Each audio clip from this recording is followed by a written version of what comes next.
రామానుగ్రహం ఉంటే నెలాఖరులోపే సుప్రీంకోర్టులో ఆకివీడు రామాలయం కేసు తేలుతుంది అంటున్నారు డిప్యూటీ స్పీకర్ రఘురామకృష్ణరాజు.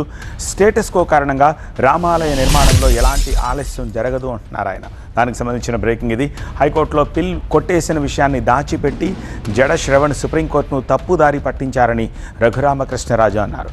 జడ శ్రవణ్ స్టే కోరితే ఇవ్వకుండా సుప్రీం స్టేటస్ కో ఇచ్చింది అన్నారు. కృష్ణశిలలతో రామాలయ నిర్మాణం జరుగుతుందని 4 నెలల్లో నిర్మాణం పూర్తి చేస్తామన్నారు రఘురామకృష్ణరాజు. కన్స్ట్రక్షన్ వేగంగా జరిగిపోతుంది అని అంటే అని ఇతను స్టే కోసం అడిగితే స్టే ఇవ్వలేదు, స్టేటస్ కో అని సుప్రీంకోర్టు పేర్కొనడం జరిగింది. 4 వారాల్లో అందరినీ కౌంటర్లు వేయమంటం జరిగింది.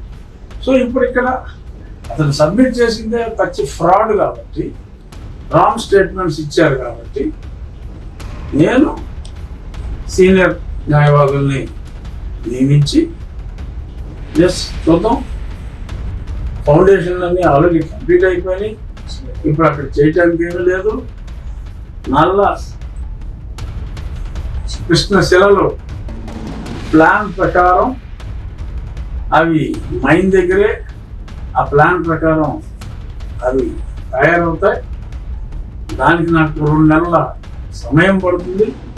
ఆ 2 నెలల సమయం తర్వాత ఎలక్షన్ జరుగుతుంది. ఆ ఎలక్షన్ 4 నెలలు పట్టొచ్చు. సో కాబట్టి దీని వలన నా రాముడికి వచ్చిన ఇబ్బంది ఏమీ లేదు. రామానుగ్రహం ఉంటే ఖచ్చితంగా ఈ నెలాఖరులోపే తేలుతుంది. ఏదైతే సుప్రీంకోర్టు పైన మెన్షన్ చేశారో అదే హైకోర్టులో కూలంకషంగా చర్చించి కొట్టువేయడం జరిగింది కాబట్టి ఎటువంటి ఇబ్బంది లేదు. అన్ని అనుమతులు ఉన్నాయి. అతను క్లియర్ రాంగు. రామాలయ నిర్మాణం 1 రోజు కూడా అనుకున్న షెడ్యూల్కి అవాంతరం జరగదు.